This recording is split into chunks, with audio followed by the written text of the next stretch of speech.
It's okay. It's all right.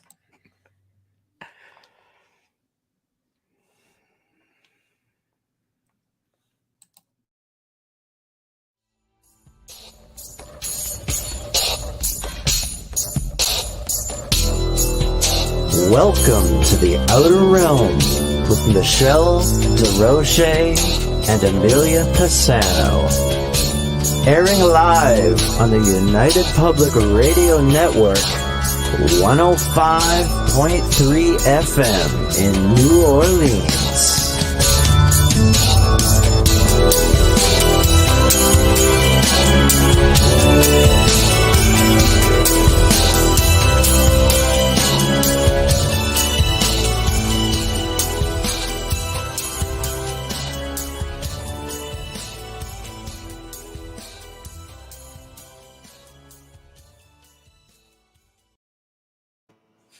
Good evening, everyone. Welcome to the Thursday night segment of The Outer Realm. We're broadcasting live right here on the United Public Radio Network and UFO Paranormal Radio Network, 105.3 FM from the beautiful city of New Orleans. We are fully sponsored by the amazing people at Folgers Coffee who have been a part of our journey since the very beginning. So thank you, Folgers. We couldn't do it without you. It wouldn't be the same without you. And we appreciate you so very much. Also, hugely grateful for Dr. Snick, the sonic surgeon, aka Justin Snicker, for that amazing intro that just draws me in every time we have a show. So, Justin is, what am I hearing? Justin is an award-winning composer of Halloween, horror, sci-fi, and dark wave electronic music, which can be found on popular platforms such as Bandcamp, Spotify, iTunes, Amazon, and so many more. So thank you to him. Big thank you to artist Steve McGinnis for our artwork. So whenever you see something really cool and funky, especially our Raven banner, that is courtesy of Steve McGinnis. So thank you. Oh, you're very, very loud. Okay. Yeah, I think I'm catching something from some background. So tonight we welcome for the very first time Todd Wilcox, known as a Slipstream Shaman, and he's going to take you on a journey into the quantum field as he discusses how you can learn to use your natural abilities in quantum healing, which is kind of cool because he works on attachments and all kinds of things. So I think we'll definitely have a little bit of fun with that tonight because that sounds exciting. And I see the chat room is lighting up with, Wayne, Doreen, April, Zachman, Mike, Walker. Hello. Yeah. So I imagine our guest will be popping in the next couple of minutes. So do we want to go through his bio so we are thoroughly ready? Yes, absolutely. Todd Wilcox is our guest tonight. He is known as the Slipstream Shaman. He will take you on a journey into the quantum field as he discusses how you can learn to use your natural abilities in quantum healing. Todd also enjoys talking about the paranormal and hosts his own radio program called My Side of the Universe. Very clever name, by the way. Yes. I think it's quite a few segments too, and you guys can. I'll put up his banner right now, so you can definitely check out his website because I think it will take you right over to his podcast. So there we go. Just make sure I got all this ready to go, so we are ready when he comes in. Yeah, so how's my volume now? Better? The quantum thing seems to be, I think it's been a pretty interesting. Hello. Hi, Holly. I think it's been a really fascinating topic for quite some time now, but I'm sort of glad to see people jumping on board with it. When we had Ron Morehouse on and we spoke about quantum Bigfoot, it was a theory that people were like, you don't really know what to tag that with. You have this being that's just walking around. You see these footsteps that stop dead. There's no possible way that he could just like disappear that easily. He's like, where did he go? We having a quantum moment? My dog tried to open the closet door. I'm just like, are you All right. freaking kidding Like, me? speaking of He has quantum it. things, He has a thing with closets. I'm sorry. And I just heard it and I didn't know he was in here. So, of course, if I'm seeing something slide, in our line of I'm work, going to turn around. we Sorry. have to always be on guard. So here we go. Let the games begin. Yes. Hey, hello. Hello, Todd. Hello. How are you? you? Great. God, Super excited to welcome. be here. Thank you. Yeah, There we go. welcome, Sorry. welcome. Trying to figure out where I need to sit. I'm not quite centered. Oh. We'll It's give you always a couple good of a little minutes. bit to the side. It's good. Yeah, it looks good from Okay. our end. Yeah. How Okay, are you? perfect.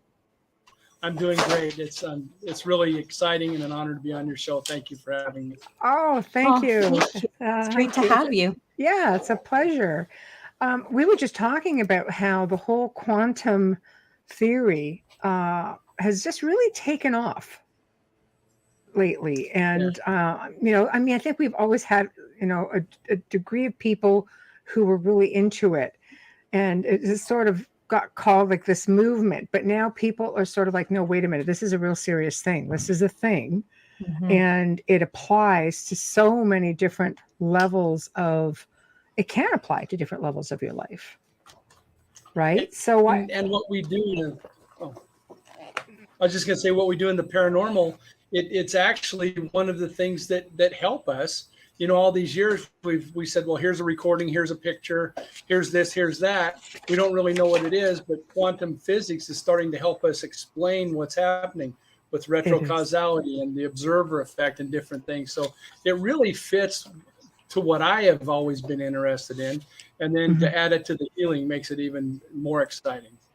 I like that. So I think you just segued us right into how where a good starting point is. Why don't you tell everybody a little bit about yourself and how do you became the Slipstream Shaman? Tell us all about that. I love it. It's a great handle. Well, yeah, the Slipstream Shaman was kind of an accident. It was just the name of the book. And Right. And as I've been talking to people, they started calling me the Slipstream Shaman. So that was kind of an accident, or maybe it was the universe saying, "Hey, here's a good thing to call you." I'm not sure, but where the whole process, the whole energy process started was about 15 years ago. I was on a paranormal team, and when you're on these teams, you start to know other teams. You get to know people, and You do. and I get a call one day from one of them saying, "Hey, we're putting together what would be a secondary team that you could do in addition to your team, and it would be for the really bad cases. If there's a haunting that nobody else can help, if there's a possible demon possession, whatever the case we would go do it."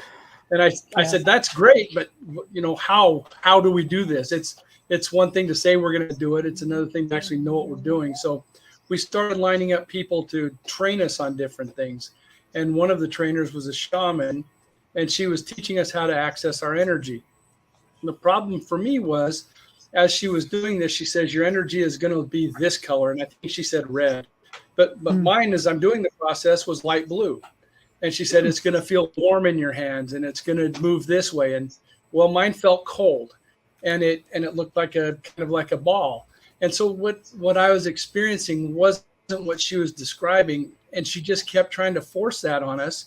And so I disengaged, and I didn't continue with that, but I did practice it when I got home. And I messed around with that energy and got it easier, and started to cover myself in it for protection, started to cover other people with it for protection. And that was really where it started, was just experimenting with that one failed teaching.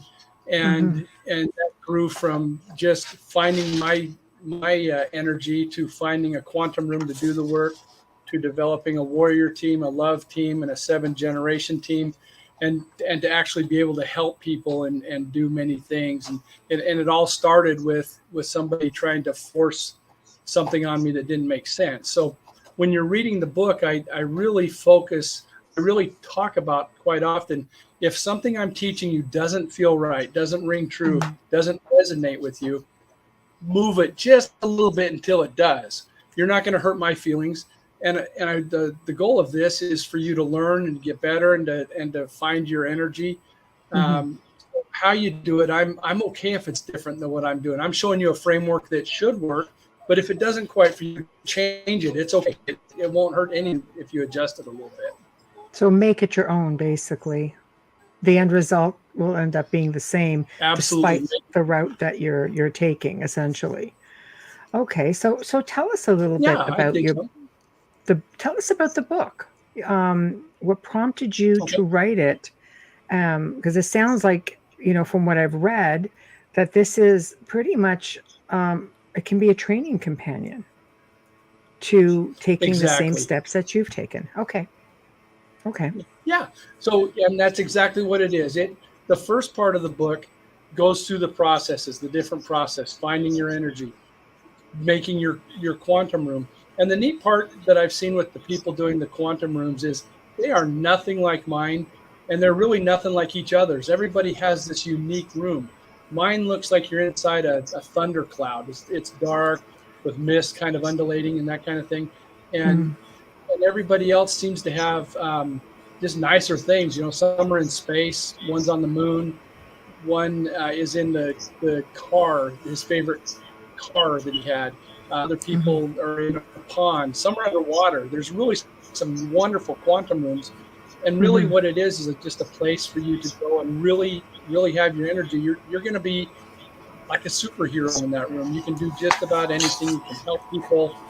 There's no rules when you're in there, and it's really quite wonderful. So the first part of the book is that, and then the second part goes into talking about the different experiences that I've had, and I describe there's two different types of experiences that I talk about. One is a polymedella, which is a many healing, and so that's what that's doing is helping hundreds, thousands, maybe millions of people at once when the time is right for them. The neat part about this work is time is different when you get into the energy and spirit area. And so I'm doing a polymedella, say in 2014, you read it in 2030 and it resonates and hits with you and you're right in it, just like I was when I did this process, because time's different there. So you've got that polymedella, and then you also have my experiences. If you want to just get started and find your energy and build your quantum room, you can actually be doing it probably less than an hour. The book is set up to be a fast read. I want people to read it. I've been in too many people's libraries and they've got all these gorgeous books and they've read one or two. Right. But it looks great on his shelf, doesn't it? Yeah. Some of us collect a lot of books and can't catch up, though. Some of us, I have a massive wall unit and I can't see it empty. So I buy, and we have so many guests, I buy a lot of books. Yeah. And literally 4 or 5 at a time in 1 week. I can't get to them all, but I promise I do get through them. I totally get that. Yeah. But I wrote this It's to be a fast read because I want you to have the information. So yeah, it's a little different. I've got friends that put out books that are 400 and 500 pages long with so much information you don't know how to get started. You'll know how to get started with this, and that's the idea is to actually get in your hands and using it. I just like to crack jokes. Don't pay any mind Yeah. to She's me. our comic relief. Just I'm the roll comic with it. relief on it. Yeah. Just roll with it. You know what? And if you have a lot of books, even if you don't read them, they smell so good in your library that it's okay. You're still getting something for them. I have some really ancient ones. I collect them, like leather bound and hand sewn, and So it's one of those things for me. Yeah. Right. Yeah. Love it. Well, I'm kind of going to take a stab at the title, Slipstream Shaman. Of course, being shaman being the obvious, slipstream being sort of a dimensional thing. Would I be correct on that? Okay. It's not a silver trailer. Right. Truly, and the easiest way to talk about what I'm talking about with the slipstream for people that aren't quite sure is you're driving on the freeway, a semi goes by you and pushes you off to the side, right? The air pushes you away, gets past you and sucks you back over where you were. Now, if you get behind that semi and stay in the slipstream, you'll see that your RPMs go down on your car, but your speed's going up. So you're going faster and using less energy. And that's what the slipstream is about. When you make changes, it doesn't just change you right now. it changes your past, it changes your future. And so that's that's the slipstream part. You're making changes along that slipstream at a very fast rate. I have a question about that. If you're changing your past and your future, are you also affecting those who are in your life? Ooh. Yes. Well, ripple effect, right? We believe in ripple effect. You throw Yeah. that rock, it ripples, and it Every continues on cause into the reaction. ocean. Yeah. Yeah. Yep. That whole cause and effect. Is it Yeah. going to change the lives of Yeah, others? And it isn't just the people that are around you. It's truly generational. You're making changes that are helping people way in your past.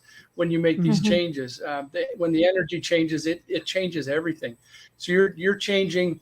I really like the Maui tribes talk about 7 generations, and so I'm looking at 7 generations in your past, 7 generations in your future that are all making a change. And they're the final piece as I do a healing with somebody is once we find out what the companions or parasites are, clean them off, get the person clean and right. Then I bring in and fill them with love. Then I bring in the 7 generations and they get surrounded by 7 generations from their past, generations from their future. And that gives them connection and love and protection. And it's amazing. Each time it's different. Sometimes as these generations are mulling around, I can see symbols.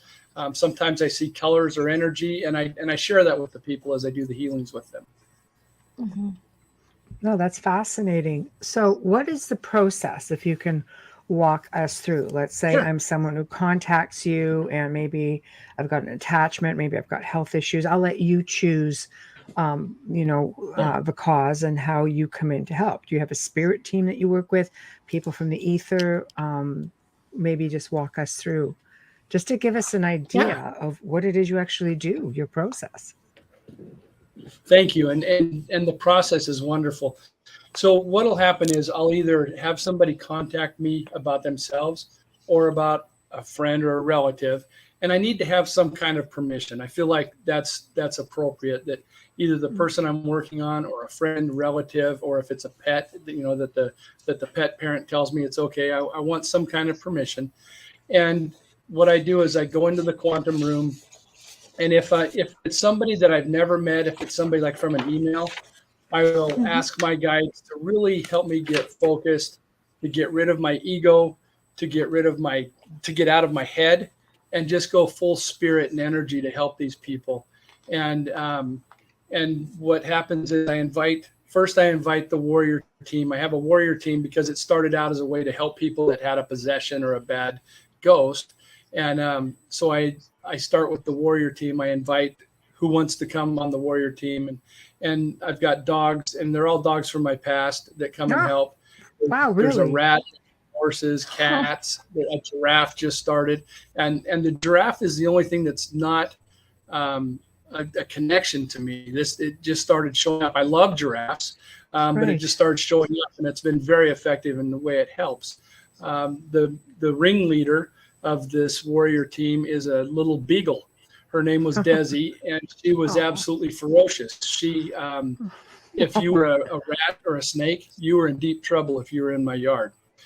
She was not going to tolerate it. And if you were a dog that didn't belong in the yard, you were in trouble too. Super sweet with people. Wonderful dog, just wanted to cuddle and have you hold her when she wasn't eating. She loved to eat. But she is the leader. She's got an amazing nose. And like I said, she's ferocious. So she looks for the problems. And some things are obvious. Some we have to dig for. And she finds the ones that aren't easy to spot. And that's the warrior team. Once they're with me, I invite the person in. So whoever I'm working on, I invite them to come into the quantum room. And then normally Desi will start sniffing around them, and she'll find things. She might find something in their knee or in their back or in their head or on top of them. And she pulls them off, or I pull them off, or somebody does. And these things can be one of 3 things. They're either going to be a companion that started out as something positive and through the years became something that got in the way. An example of that would be a little boy's getting screamed at by his dad. He just puts his head down, pulls his arms in, doesn't make a noise, lets the storm pass, and the dad leaves. goes off on other things. Well, that worked great for the boy, right? But it's not going to work well in grade school. It's not going to work well in junior high or high school by the time that little kid's in college. And now there's any type of conflict, then they go internal. That's not helping anymore. It doesn't work so much for the man like it did for the child, sort of thing. Exactly. And Got so it. that's what these companions are. They started out positive, but for Right. whatever reason, as the person evolves, now they're in the way. The other thing is a parasite that started out as something negative.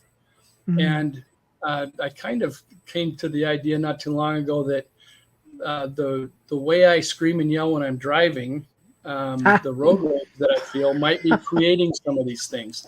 And so Yep. I did a mini healing polymedella on road rage that I'll be sharing with people soon, so that we Good don't idea. Email have it Be to listening. Michelle. I'll So I listen. get it, Michelle. Email it to I am- Michelle.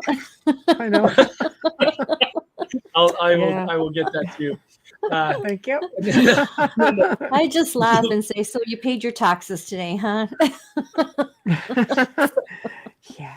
And then the final thing would be something not of this world. So it could be what we would call an alien, or possibly a demon, or Mhm. some other type thing that's causing trouble. And mostly what we find are companions. They start out as something good, and now they're a problem. An example of that was I met a lady on a radio show that I do, and after it, she said, "Hey, can you do a healing for me?" And we did that, and Desi started sniffing around her back, started scratching, pulls this rag out of her. And again, I'm not with this person. I'm in another state. So this Right. isn't happening like you see in the Philippines. We're taking chicken blood and doing the things. This is all metaphysical. It's all in an energy state. And so we remove this, what looks like a rag, from around her heart. And I don't know that she's got a heart problem at this point. But we take this rag out, we debride it, so we clean it up so it's ready to accept love. And then we just fill it full of love energy so it can turn into what it was meant to be. It would start out as positive. It became a problem. Now we're returning it to its nature. And it's going to be something positive. And what this changed into from a rag was a little boy with these beautiful eyes that looked at this lady with a big smile and then left. And I won't tell you, there was a story to the boy. There was a story about the heart. She had a bad heart, and it was getting worse. And she, as I was telling her this, she started telling me about the heart problem and got real upset and went to the doctor. The doctor says, "Hey, guess what? I'm not going to increase the dosage. We're gonna hold steady for a few months, and we might even drop it at that point." Well, over the next year, the medicine went down and down to where she didn't need it anymore, and she's fine. She's very active, very healthy, very strong. It's gone. Oh, that's great. And Wow. yeah, and so that's the process. Same thing if it's a parasite. Many times by cleaning those things up and giving them love, overwhelming amounts of love, they turn into something positive and wonderful. They stop the negative part. Some of them just disappear. They can't take the love. And then when you get to the demon, that kind of thing, sometimes it's love that you give them. Sometimes it's a whooping to make them go away, stay away. So Yes. Yeah. unfortunately, as much as I want to be positive and just send love to things, there are Sometimes bad things just need to be spanked. So that's all, just like, Yeah. that's it. Not So- not demons though. Not demons. Yeah. Not saints. And as Yeah. we wrap up the process, the next step after you get those things off them is you put the person, just surround them in love and get them healthy. You fill them Right. up with so much energy that it's flowing out of them to their friends and neighbors and family. And then we move to the 7 generations, where I invite the 7 generations in to surround them, give them love, protection, connection. And just each time is so different. Sometimes they're spinning around the person really fast. Sometimes there's so many hugs, you don't know what's going on. Sometimes there's dancing. It's different with all of them. But that is the process. Thank you. 2-part question. One, when you talk about having all of these animal spirits assisting you, we know that essence and spirit can come in any physical form. Do you find that they come to you as animals because it's familiar to you, or that it's comforting because we all love animals on an average, you know. Do you think it's just comforting to the people that you're helping It as to might why be, they but would? they don't. Yeah, Yeah. they don't see the animals. I will Okay. tell them, Desi did this, the giraffe did this, so Okay. they don't Okay. necessarily see it. I believe with the animals that they're the spirits of the actual animals that I've known.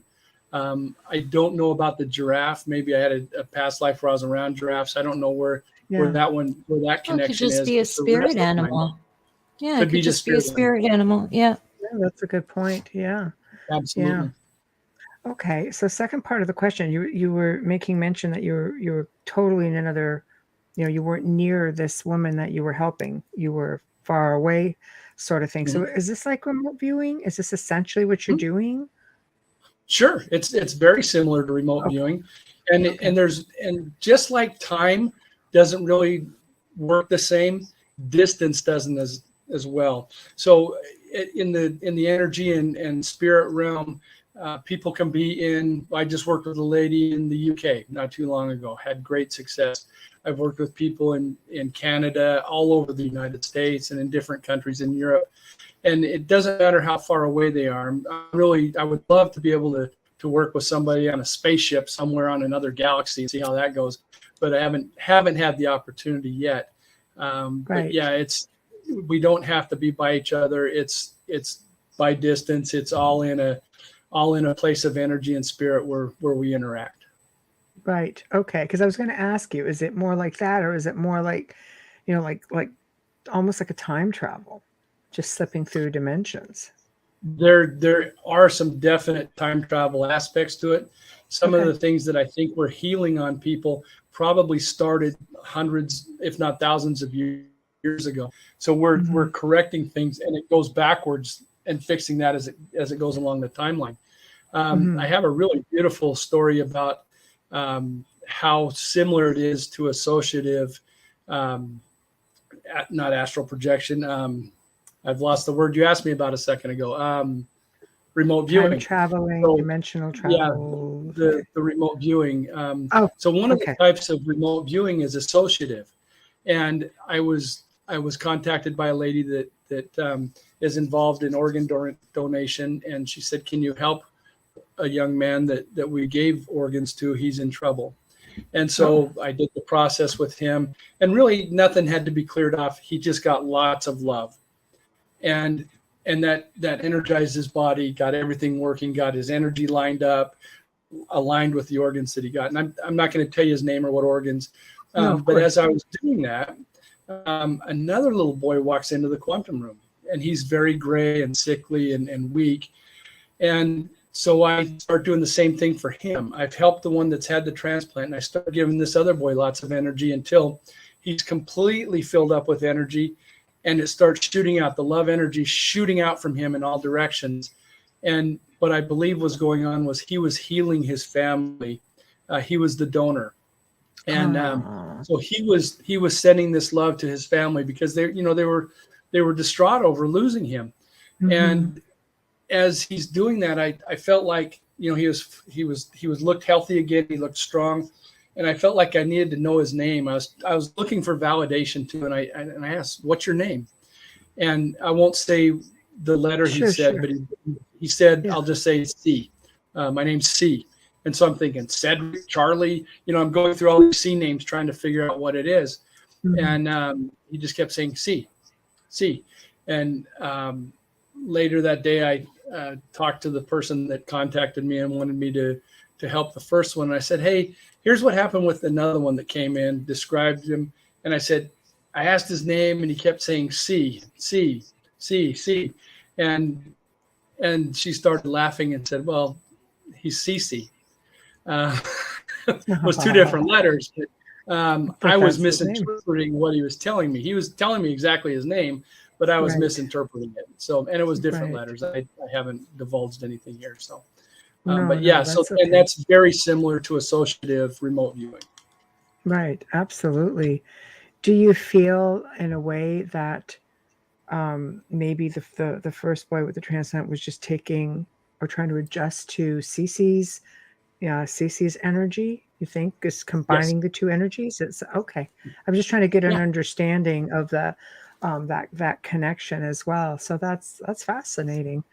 Yeah, he needed to help absorb that energy and make it part of his and lines up and that's what I think I'm really doing. I'm not saying that don't go to the doctor, don't get medicine. I'm Yeah. not saying anything like that. What I think is happening is you're getting that help and it's working on your body, but you need something to help with spirit and with your energy flow. And what I believe is happening, I'm kind of the straw that broke the camel's back. We line those things up and now everything works.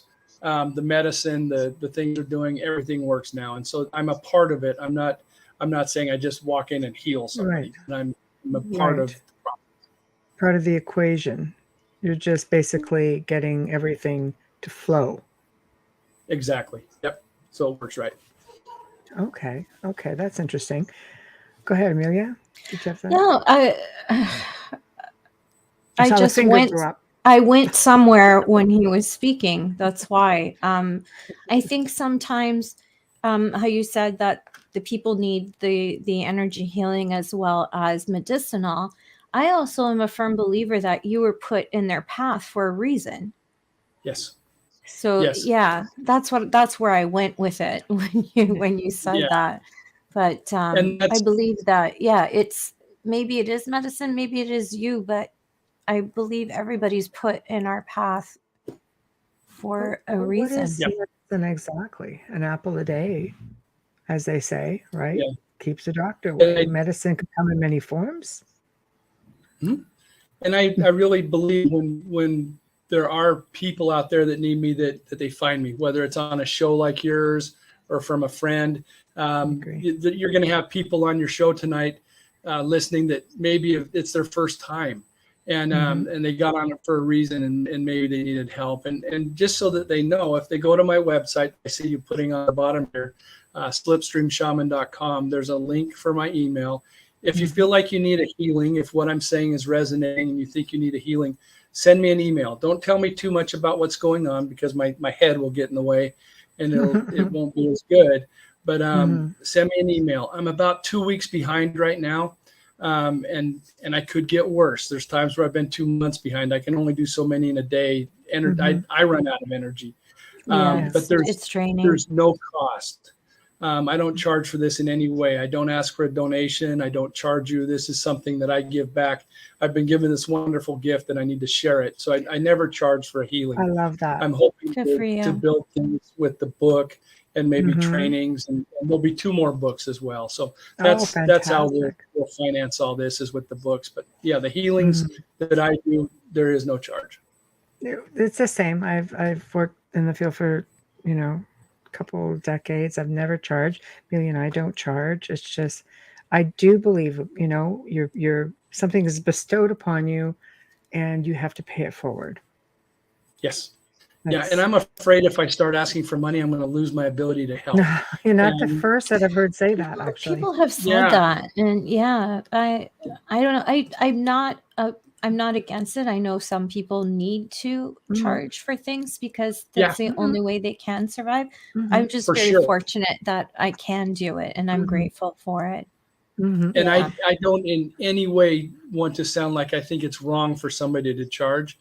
For some reason, it's wrong for me to charge. That's exactly right. I feel the same way. Yeah, I understand that. Yeah. And I think some people have to pay to get it to work. They don't take ownership of it if they're not paying. So there's a lot of different things going on. I'm not in any way saying it's bad to charge. I'm just saying I can't. It's the same idea. Yeah. It's fair within reason, right? I'm not saying don't, but when you're gouging people, it's crazy too. It's nobody's worth $400 an hour. Everybody's entitled to earn a living. I'm a big believer in that. And I'm a big believer that somewhere along that line, you have to pay it forward somehow. And I do believe what you put out there comes back to you. Big believer in that. So when you're tapping into people, because I can tell you that, as researchers or as people, I've worked in the field for, like I said, a couple of decades and removing bad attachments and educating people on how they can avoid putting themselves in that position. sometimes you pick up, like we take risks is what I'm trying to say, and when you do it through remote viewing, which, Amelia and I've been doing for like probably about 3 years, that's even different because you're going in and your energy becomes vulnerable. Have you yourself ever gotten yourself into a pickle, shall we say? Have you gotten into something that has frightened you or that has maybe tried to attach to you? Yeah, not so much attached, but one of the stories in the book, and the only person that is named by their real name in this book is Ron. And Ron was having heart trouble, and I was helping him with that. And we would work, we would do the work, and he would get better, but it wouldn't sustain. It'd only be good for a couple weeks. And one day I was doing another session with him, and I noticed that that we'd cleaned everything off of him and out of him, and he was getting better that way.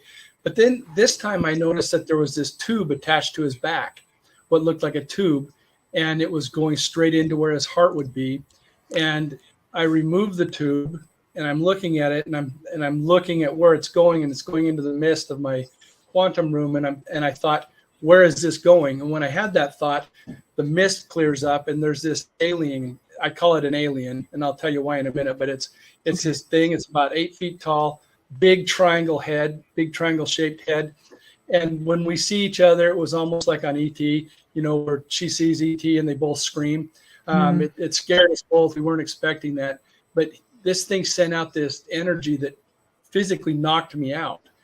I was unconscious. I came to later, and I was really mad. Excuse me.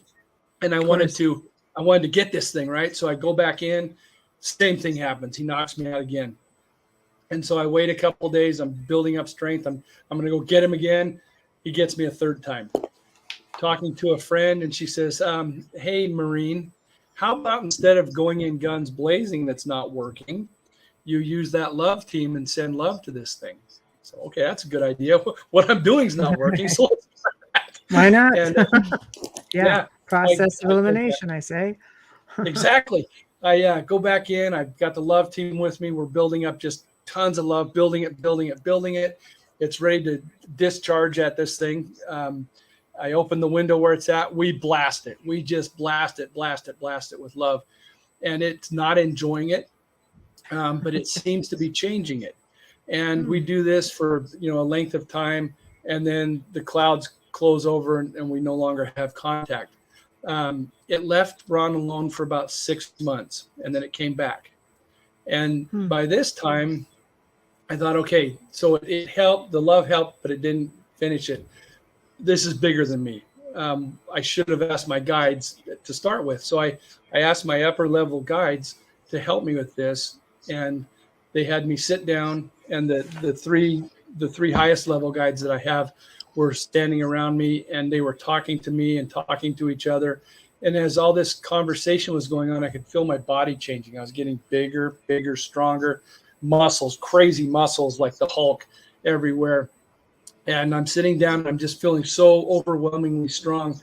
And then they just started saying words, and the words were rip it, drive, push up, slam down, squash. And as soon as they said squash, I was on my feet. The cloud part of the quantum room opened. There he was. I ripped open his ship, went inside, hit him like a football player, drive to the wall, slammed him on the ceiling, slammed him on the floor, started squashing him, and then sent him and his ship into the sun and watched the whole thing incinerate. Right. And I wasn't sure if I even wanted to put that in the book. I want this to be positive. I want good things to come from this, but I knew I had to just tell the truth. And since this happened, and it was such a big part of what I was doing, I knew I had to share it. I'm not comfortable with the violence of it, but it was something that needed to be done in that instance, and it was the only thing that worked. And that was about probably close to 5 years ago now. Ron was given 6 weeks to live 6 years ago, and he's still with us. His heart is not in the best of shape. We stopped it from failing when it got to 15% capacity, and it stayed there for 6 years. But he's able to get out pictures, have some fun. He's writing a book, he's really a great guy, and I'm so happy I was a part of helping him with this. But yes, there are things out there that you have to watch for, and I've just encountered another doozy that I'm not even guessing what I'm going to do with that at this point. So you do feel like a superhero. You think you're invincible, but there's some nasties out there. You have to be careful. I think at the end of the day, it comes down, the priority has to be the person you're assisting. So sometimes you have to do it the hard way, but at the end of the day, you have to do what you have to do. So Yes. I know it's tough when because we're light workers as well, and you don't always want to have to be or play hardball. But you have to also remember in the back of your mind that there are certain entities out there, or beings, interdimensional, dimensionally speaking, that they're just not going to budge. Mm-mm. That's simple, right? Yep. So Yeah. don't be so hard on yourself. No, Thank you. sometimes they're ancients and there's nothing you can do about it. No, exactly. So, it was worth it to help Ron, for sure. Yeah. And I'm sure he had a lot to do in his recovery and his health as well on his own end. It's not just one-sided, right? Mm-hmm. Correct. Yeah. He was Mindset doing and more- so forth. And the doctors, he had some wonderful doctors, and then again, I think I might have been the straw that broke the camel's back and got Yeah, things lined no, up. I'm referring to he himself, like he fought back too, because with that strength that you give him, he's got hope and the mindset changes and you begin to heal. That's dead on. Yeah, dead on.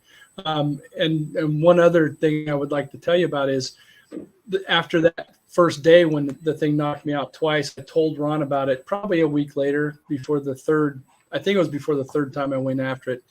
And he says, I haven't told you about this, but a few years ago, I was at a hypnotherapist doing a past life regression. And during it, I freaked out and started screaming. He was having a bad ab reaction during the hypnosis. And he's screaming, the triangle head alien is trying to kill me. He kept going on and on about a triangle head alien trying to kill him. And I had not been told about this. So I didn't know. And he was quite shocked when I told him that there was a triangle alien that was like sucking his life force. And that's when he told me about the hypnotherapy. Do you ever? It's nice when you get those kind of validations. Absolutely. For sure. Do you ever sketch out these beings that you see? Do you ever sketch them or have somebody draw them for you and do research on them? That is a great question. I would love to find like a forensic artist to help me. And I'm gonna show you what my artwork looks like.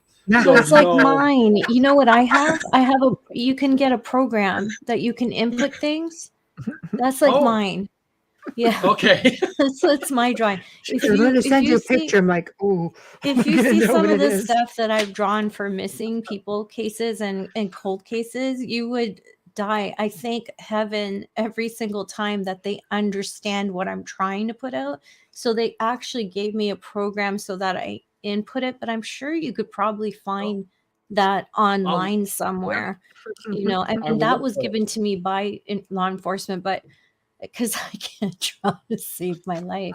I am definitely privy to some of those drawings. She has seen some of them, and because I don't input anything when I'm giving it to Michelle, which I probably should start. That would be nice. Yeah, because most of ours is all verbal, so I'm explaining stuff. With law enforcement, it's different because you don't always speak to the person you're working or assisting. There's a mediator, so you just do things, and they require a little bit more than. Whereas I get to stick people. A couple of like really long legs and whatnot. But I can get very descriptive. I draw. You draw better than I do. My family built pizza. Okay, so this is scary. Thank God it must have skipped my brothers and I, and all of my first cousins, because the next generation are all artistic. I'm like, maybe I can get one of them to do it for me. But I understand the pain. I have Oh, never, it's never in my life heard somebody say, I'm worse than you. So thank you. yeah, drawing. I am terrible with drawing, but I can paint. But I don't think they want an oil painting of a perp. Probably not. Yeah, probably not. Well, all right. I am curious. You make mention of something called, I had to write this down. Sorry, a is it medulla or medulla? I say Medela, but it could be any of Medulla. those. I'm And what that French, means so it is could go either way. it means I'll give many you healings. a third enunciation. You Apologia. know what? There you go. Apologia. So Yeah. if you can explain that, that would be Absolutely. ideal. Thank Sure. And what that is it's a many healing. And so you. Okay. what happens is I see patterns as I'm doing healings for people. For a while, I was getting a lot of people, and when I would bring them into the quantum room, I would see this just cloud over their head, right? It would look like a storm, and there were many things in it. And so I did a polymedella on that to go out to the entire world. So there was something going on that was affecting a lot of people, and they were getting these like storms, this anxiety storm thing over their head. And I did a polymedella that's for everybody, and you don't even have to read it, but if you read it, if you're a part of it, it'll be better for you. And like we were talking about earlier, these things don't exist in time as we know it. So Right. we do the healing now, polymedella healing now, and you read about it 3 years from now, you're right back in it. You're right there in the same energy, getting the same healing as the people that were there when I did it the first time. And maybe even 100 and 200 years from now, they might even do the same thing, or maybe it's gone. We talked about road rage, and I did a polymedella on road rage. And during that, I realized that it wasn't just about the healing, that there was also a trauma release component that needed to happen. The second book, the one that'll come out in the next month, talks about trauma release, trauma liberation. And that's a process where you go through and you remove the trauma from a physical injury or emotional injury or a memory. And then you can heal. And I had to do 2 of those with the road rage polymedella. And I can tell you that each week I drive, there's a couple days a week where I drive for an hour or more in heavy traffic. And I'm a lunatic. I think everybody that gets in front of me did it just to make me mad. Yeah, I can Yeah. understand it. I can And, understand. We've got some pretty heavy traffic this way, I so I too. do get it. Yeah, It can be labeled. Yeah. yeah. I It just- doesn't I matter just what know time they're of day it doing is. It's just there. Yeah. Yeah. And so I did that, and shockingly, it helped me substantially. I was able to relax as people were doing things that used to just set me crazy. I just let it go. I was watching and knowing what people were going to do, instead of being so mad and so angry that I was just focused on the car in front of me or slightly around me. I was seeing what cars coming up the side were doing and predicting what they were going to do. And so it's been a much different drive, much more calm drive. And I don't stress out for 5 days thinking about the drive, that I have to go do this long drive. And so it made a big difference for me. And I'm going to post it. I'll read it and access the energy and put it on YouTube soon. So anybody that wants to know about that, Slipstream Shaman on YouTube. And also, if you go to Instagram and follow me on Instagram at Slipstream Shaman, that's where anything new will be posted first. So if I do a new polymedalla, It's all in the show. Yeah, I put perfect. it all there. Yeah, we have all people your information on our page. Yeah, Yeah, definitely. and these kind of shows will be mentioned there too. So yeah, awesome. Perfect. Can you include mini healing on knee-jerk reactors? People who are knee-jerk reactors in your next book? I would think so. That's I think probably that's a something that wonderful people thing to could look at. benefit from nowadays, because I find that, Okay. and you'll see that in heavy traffic, you'll see people who have a knee-jerk reaction or a knee-jerk reaction to anything, because everybody's so sensitive now after everything we've been through. Comment. Yeah. Just a So small I'm like, comment that didn't mean anything sets the world on fire. So Oh my I gosh. actually made a note. a knee-jerk reaction will be in this next book. So Thank you. Just put a thanks, Amelia, at the top of that one. But You got that's two nights in a row. I've created books for authors. Thank you. You are the best. Thank you. I think you need to try to calm down the road ragers for sure. My pet peeve is, the guy in the left lane when it goes under the sign that says slow traffic, keep to the right, and driving underneath at like 10 under the limit. I'm like, what did you not see? Oh, you know what? You know what I love? If they're 10 over the limit, I'm mad at them. Yeah, we have those HOV lanes where you can, if you have two or Not more on the people, you can go QEW. in them. Well, you're not allowed to exit them for like kilometer upon kilometer here, anyways, in our province. And they're just like coming in and out in your lane, and I'm like, what? I'm just like posting stuff. Like if you're like this guy, when you've got like 5 miles between you and the next car, and you're holding up everybody behind you, that's not cool. It is not cool. That's a vent. It's dangerous. It's dangerous.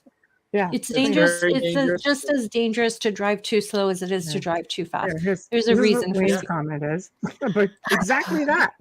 I know someone like that. LOL, Road Rage of the Enlightened Ones should be the name of that book or Thank you. CD.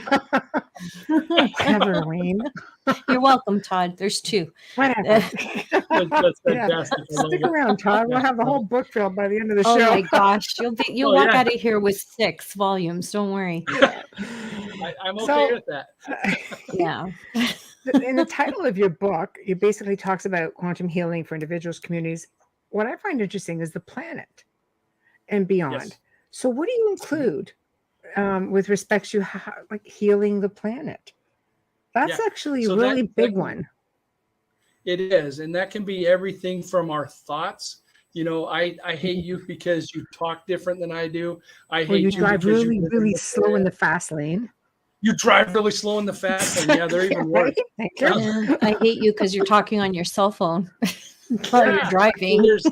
There's lots of things we can hate each other for, and so it's looking at that. It's looking at the damage we're doing. I kind of stopped looking at Facebook because they kept showing turtles that had gotten stuck in fish nets and different things, and it just It's hard to makes watch, me isn't it? cringe thinking about what it must be like for those things dragging those nets. And so we need to do things to address that. There's a lot of things we need to address with the planet and how we behave, and the things we use, and just you talk about knee-jerk reactions.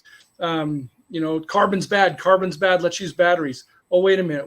We're poisoning a lot more things with the dead batteries now. How are we going to deal with Not these to things? mention you're digging a hole in the earth. Yeah. Is there another answer? lithium. Is there a way to get the energy? Tesla had an idea for free energy that would just run off the energy grids of the world. Oh, So I'm sure maybe there we is, just need but to look at different things. yeah, they're not going to give that's it to us. That's a whole other topic. That's a whole other show. Yeah. Knee-jerk reaction, I always say, be careful who you give the finger to when you're driving, because that could be your future son-in-law, daughter-in-law's parent, and uncle. You just don't Serial know. killer. You could be going Right. to a job interview and you just flipped off your future boss. Well, not then, so just think about it, when you're doing Yes. that, right? So No, I Absolutely. completely get it. I completely get it. So does it start with the collective consciousness, do you think? Or because, you would need, I think, a whole lot of people to go in collectively to be able to do something of this magnitude. Or do you think, is this something you set aside half an hour a day for and you go in yourself and just put it out there? What I hope happens is that enough people become involved in this and share their experiences, share them on, at my website or on Instagram, and then I can share them in different places. If we build up enough positive energy to raise our frequency, our vibration, even a percent, I think it'll go a long way towards making us a better species and a much better planet. Just a small change like that, and if we can go even farther, that would be even better. But that's my hope, is that we do like he said, become the enlightened ones and stop some of the nonsense that we're doing and evolve. That's my hope, Yeah. is to be a part of that. Mm-hmm. Yeah. I agree. That's where There are a lot of energy workers that work on the planet on a fairly regular basis. Maybe connecting up with people like that with your techniques can just bring something new to the table. Yes, and I've been hearing about people when you get about 8, when you get to that number 8 and above, you can really start making a difference. So yes, those groups, I would love to be a part of more of those, and I'm starting one. But yeah, I'd love to be a part. If people are part of a group they'd like to invite, I would love to. I would love to be a part of any of those groups that are looking to do that. And the more you have, the bigger the energy.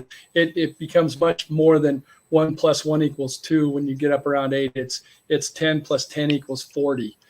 So it really makes a difference when you get more people in. I agree. I think it all starts sometimes like this and just gets that much bigger, right? Right. I have a suggestion. Maybe Absolutely. people could stop social media bullying. We're going to get hate mail.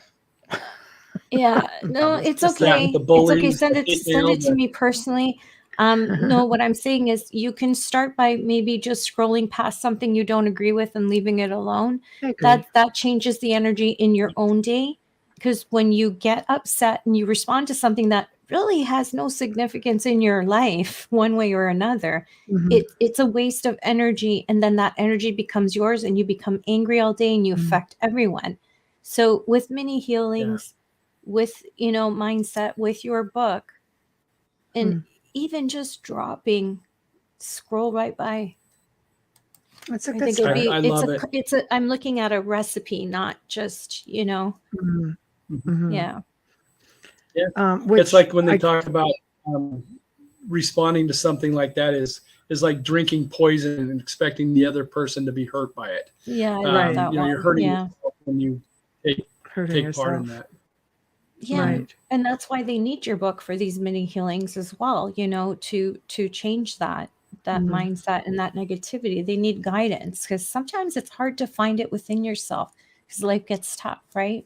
Well, healing has to start with the individual, because you can't, if you don't have healing energy, if you're broken, you can't put out that energy. That's the exact same kind of energy you're going to project outwards. Yeah, exactly. Right. Psychokinesis right there. That's a good one. People can do a lot of crazy stuff. It just, you know what? It just makes you realize how powerful we are. People, if you're not familiar with psychokinesis, just Google it, because it's fascinating. Sometimes, I've worked with people who project out energy like that, and I just go and I grab a link, because you want to be delicate with people. You just want to say, no, you're causing this, because they really do believe, I am under attack. So psychokinesis, and I'll send a link and I'll say, if you see yourself in here, let me know. It's probably the most delicate way I can think of for some people. It's a big one. But it does tell you that our energy can open and close doors, create footsteps, cupboard doors to open, things to go flying. That's power. Now, if you could take that power and you can apply it to a technique where you can project that in love, light, everything, ground yourself and just project that out, you can imagine what can be accomplished. What a transmitter that would be. Yes, that would be awesome. Wouldn't it be great? Well, like Michelle always says, it's easier to believe that something bad is happening to you than the fact that you have that power. Yeah, for sure. We really are very powerful beings, and that definitely could apply to your technique. So, which brings me, I guess, to the next question. If they're trying to figure out, we all have different paths. We all have different energy. We all have different techniques that we can sort of meld together. How does one find their own purpose in, I guess, in this sort of work? Yeah, great question. So as I was using my energy, creating my quantum room, I found that when I was in the quantum room, I could actually meditate. What meditation was for me for like 20 years was sitting in a chair, clearing my mind, and falling asleep. I didn't, I got a nice nap, but nothing else. Right, But I right. can actually meditate in the quantum room.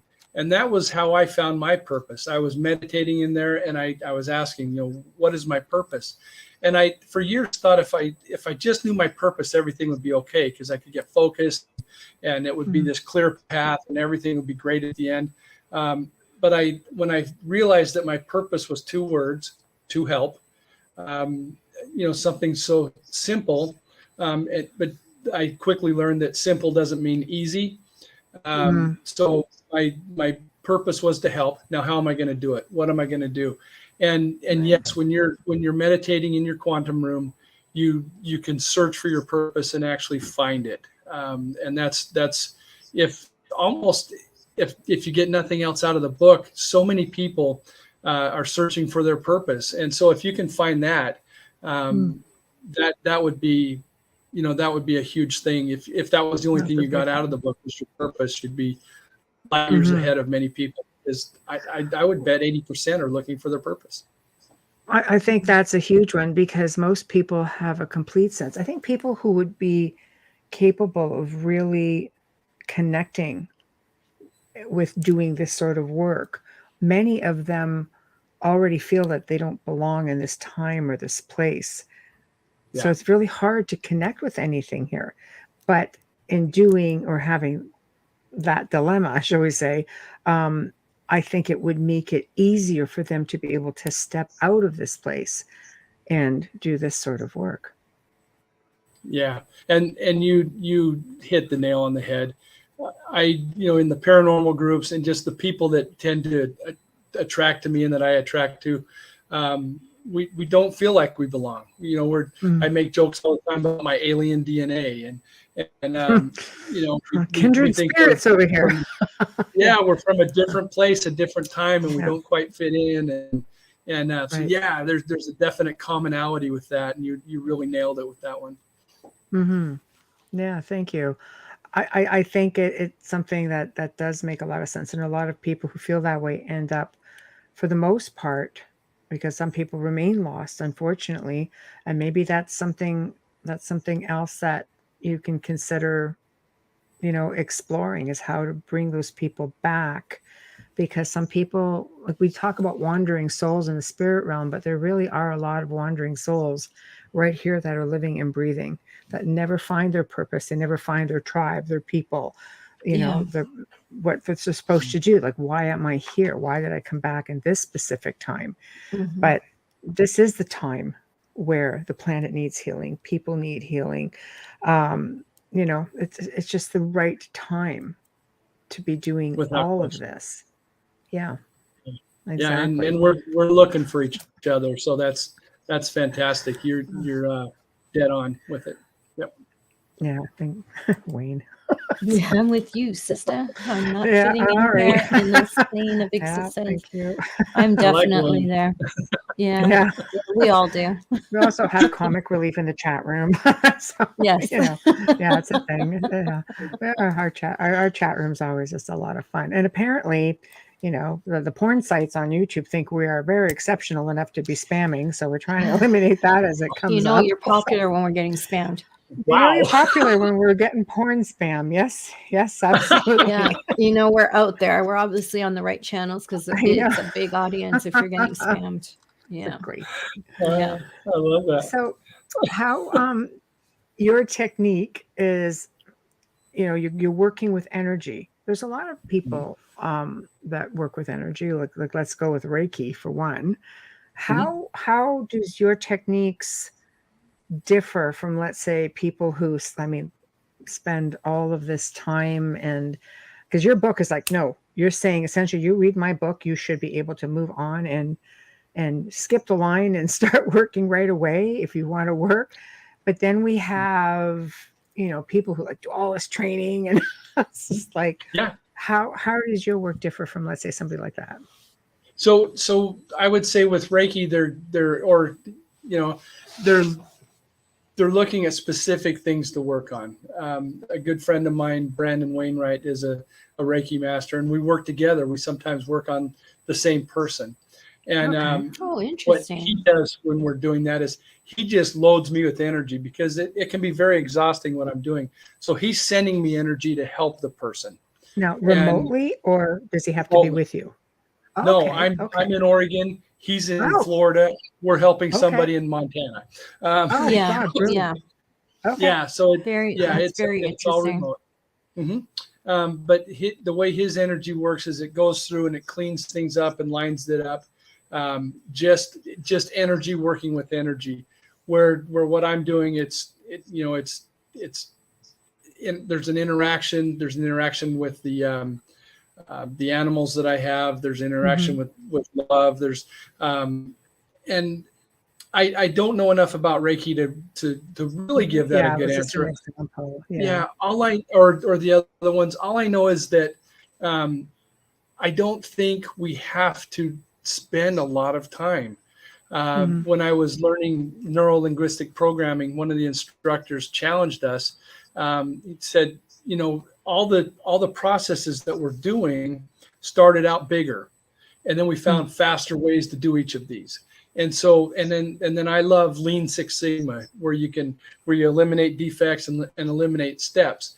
And so that's what this whole thing is for me: is how do we get to the healing faster?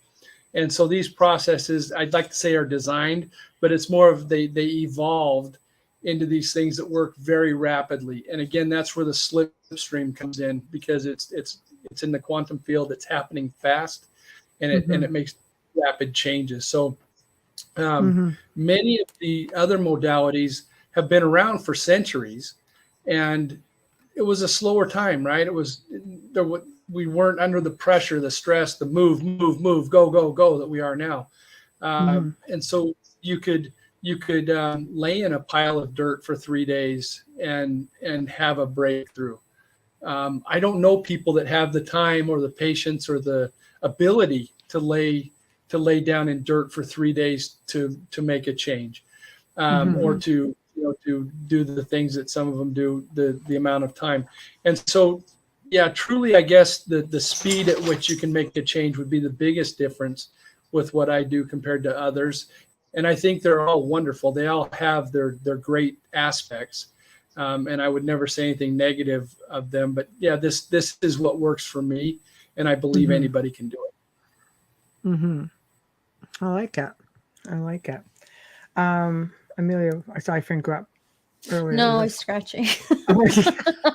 We have a technique. I've set a just so bad you know. example. I keep Sorry, digging. no. I have a small fan on in front of me, and the two of us go through this all the time. You get these flyaway hairs that get stuck to your lipstick. It's like, really? So I'm just doing this, and sometimes We have this technique because we don't like to interrupt, Yeah. and so sometimes, it just goes up. Finger goes up, like, okay, fingers up. Gotcha. So that's it. Gotcha. Like to be sure. So you I'm gonna kind of back up with everything here a little bit, because we're gonna go back to picking your I guess your spirit. You call them like they're your warriors, and then you changed the name midway through. Is this something that you teach people as well in the book? Are we like, how do you pick? How do you know? Because some people who can do this are not necessarily intuitive, but how do you know who is coming to assist you, and are they what they seem? Yeah, and that was something I struggled with. What are these things?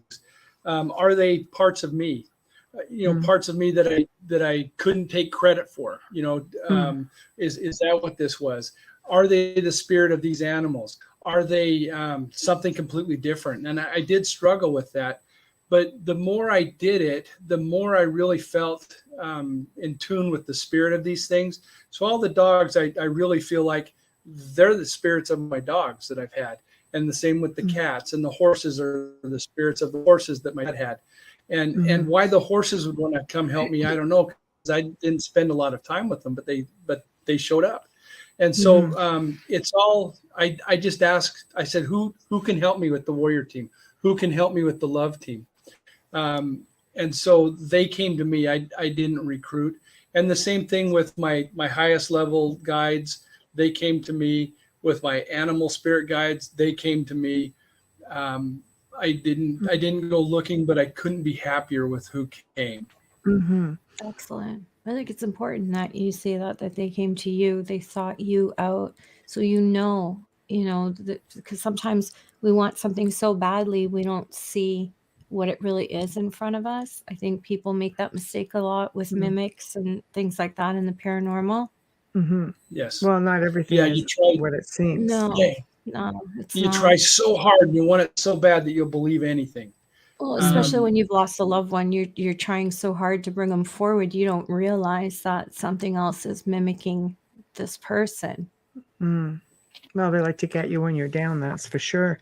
Yeah. So, so that's probably going to be a big one for somebody, is figuring out who, because I mean, you do need people from that realm or beings from that realm to come to your assistance with something like this. You have to be like, how are you sure? Because if you're not sure and you've got something playing around with you, that's an after effect that could, every time you go to help somebody, you could be sending something out that's going to more or less wreak a bit of havoc playing around than anything else. Yeah. And I've been lucky, and maybe it's because of what my focus was and where I started. It was all about the help. It was all about positive intent. It was all about the good side of things. And so I think that's what I attracted. But yeah, you could certainly invite the wrong things in, and that's something to be careful of, and maybe something that I haven't addressed enough, to be frank, because I guess I just assumed that everybody would be coming from that positive place and drawing that positive energy in. So that's something that I need to look at and address. That we need to be safe and we do need to be careful. I've only run into two things that seem bad, but that doesn't mean there's not a lot more out there. So yeah, that's something definitely to be aware of and that I need to look at. I may be under the false idea that everything is positive in this realm, that that more love and light, that it owns this realm, and there might be some things sneaking through that I don't know about. Right. Well, and it's just a matter of people being certain as to what they're inviting into their surroundings to, assist them in this work. Because let's face it, when you're going out through remote viewing, when you're out there in energy form, you're just as vulnerable, if not more, because it's just so much easier to attach, and project outward to others that you're helping. So it was just a curiosity, because, you're going to have a lot of people. There's between 2.5 and 3 million people listening to the show. So you're going to have people out there that says, you know what, I would really like to do this, because I think it's a great way as an introduction to bring people into doing light work and, servitude, as we say, service to others and helping people. But what happens, you're not all these people are mediums. You don't have to be medium to remote view. People are teaching this, pretty much, regularly. You can find a lot of different people who could give an attempt at teaching, some better than others. But it's kind of scary. Right. Yeah. But, so you really have no idea. You wouldn't know necessarily if you had, a spirit guide there or not. So it's fascinating to me, but I definitely think it's something that people have to also become aware of. They have to really be sure of themselves to be able to delve. Yes. Yeah, I need a lot of practice. And I, maybe I just got a little cocky because of how powerful I was in that quantum room. Thought I was invulnerable, and then that thing showed me that I wasn't. Right. And It's happened to I all of put a us. lot I of, was just going to yeah, say that it's happened to all of us, and it still happens to this day. It's true. Yeah, it still happens. happens. Yeah. Yeah. yeah. And I put a lot of faith in my spirit guides, and I believe they've all steered me right. But you know what? There's going to be people out there that maybe get the wrong one, and they need to, again, like I was talking about, if something feels wrong, it probably is. So be very aware of what Right. you're feeling when you're doing this. And you know, when I met every one of the spirit guides, I can't even see two of them. They're in a different. They're so, the dimensions just enough off that they're like out of phase. I know there's a shape I there, but I understand can't that. see. Yeah, I think I one might understand be that. bird-like. Yeah, but I Yep. can't see it. And No. so Yeah. I've just been lucky. I asked the right questions. Maybe I had the right intent, and that drew the right things to me. But yeah, Not pay luck. attention. Focused. If it seems Not luck. You were focused. yeah, You were Yeah. focused. yeah, You have to be I think focused so. when you're there. Yeah. And I think it's And it, important to listen when you trust your spirit guides enough to listen to what they're telling you. Don't go against it. If you trust them, there's a reason for it. Yeah. So Exactly. don't go off on your Yeah. own. I drift a lot, so I understand that. Yes, she does. Yes, she you know, does. shockingly, the only place I don't drift is in the quantum. The rest of the I time, drift here I'm all and over there. the place. Yeah, I drift everywhere. It doesn't matter what dimension I'm in. But yeah. I know. I'll I'm be working with them impressed. like, get back there. What are Yeah, you doing? I'm very curious person. I'm extremely observant of my surroundings, very, very heightened. I don't know. It's just something that I have. And I'm like that on the other side as well. It helps me in my details, but it often gets me in trouble because I kind of float away. So Yeah. yeah. Really back Yeah. And then she's I like, get that. where are you? Oh, I'm like, what are you doing? Get back right down here. It's like, yeah, get you back know, here, get back it here. And happens. I'm It's like just a like, comedy show just listening to us. And we're it is working. hilarious. Yeah, You know. it is funny. We have to do a station and sponsor ID. Yes, we do. That's like the Yes, we job part of do. our show. Well, it's a pleasant job because we It is love a our pleasant job. sponsors. Yep. Yes, we do. You are listening to The Outer Realm with Michelle DeRoche and Amelia Pisano, coming to you live on 105.3 FM radio from the gorgeous city of New Orleans. Tonight's guest is Todd Wilcox, and he is talking about his book, Slipstream Shaman, using quantum healing for individuals, communities, the planet, and beyond. And it is one heck of a conversation, let me tell you. A shout out and thank you to the amazing people at Folgers Coffee for fully sponsoring our show from day one. Thank you for your support and your continuing support and sponsorship. A huge thank you for our outro and our intro to Dr. Snick, the sonic surgeon. Justin Snicker, award-winning composer and musician. You can find his music on Amazon and Bandcamp. Follow him on Facebook and Instagram. You can even often he posts clips of his music, and you can hear a little bit and learn how to order his music online. Stream or listen to our archives on the platform you normally use. Please remember to subscribe and like us too. Just simply search the United Public Radio and then The Outer Realm. So if you're watching us on YouTube or Facebook, give us a like. Yeah. And if you haven't, shame on you. Yeah, like us, follow us, just love us up. Come on. Yeah, just love us. Subscribe, whatever it takes. Yeah. But I also want to make mention, like I'm going to be a harpy, like as I always say, Folgers commercials, people, come on. It's the best way to advertise yourselves. Yeah, Todd, you get advertised in, between 2.5 and 3 million people a night, because we show this stuff periodically. And it does sit in our, I know, right? I'm going to play one. I'm going to play Renee's. And it sits in the archives, like literally forever. And what's great about it is all you need to do is just talk about Folgers and how you incorporate it into your day. So, for example, Todd here could be holding up a Folgers cup, having a sip while he's reading his book for all of us to see. It's basic advertising, and it's like huge. So we're going to go in and we're going to look at Renee. This is what Renee did for us. And here we go. They watch them. Yeah, here we go. Hi, Renee Dykes here. I'm with Paranormal Adventure Events. Also, my team is Tennessee Night Stalker Paranormal Intrigue. And as people know, when you go on ghost hunt, you've got to have the go juice. And what's scarier than the mug that I have right here is not having this right here. I even carry my own K-cup coffee maker with me, a little mini, when I go on ghost hunts around other states. Yeah, that's how dedicated I am to Folgers. Thank you. Love her. Was Yeah, that just not simple? say it and show it. It doesn't have to be a mug. It can be coffee, but speak it Yeah. and show it. Because It's fine.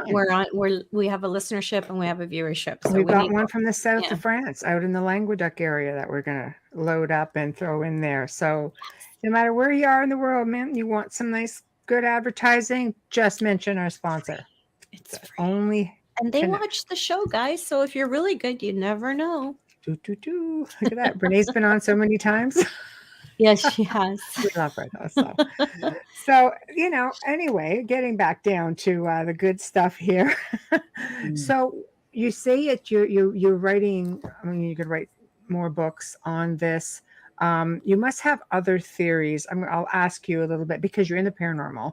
We had a guest on the show last month, Ron Moorhead, and he basically wrote a book called Quantum Bigfoot. Because after 50 years of very research, interesting. he goes, here you have this guy, this entity, this being walking through the forest, footprints just disappear, no sight of him anywhere. And you're kind of looking around going, where could it have gone? Where am I? What are your thoughts on that, since we're into the whole quantum thing? Yeah, I'm on board with him, and that's always been a contention of mine is, how did it just disappear? It's in the snow, and it's in a place where you can't jump into a tree, you can't jump off a cliff, you can't, you have to fly away or leave this dimension for that to end the way it did. And you can walk in reverse, but you're going to leave. There's going to be markers. You're going to know because you walk different when you go in reverse.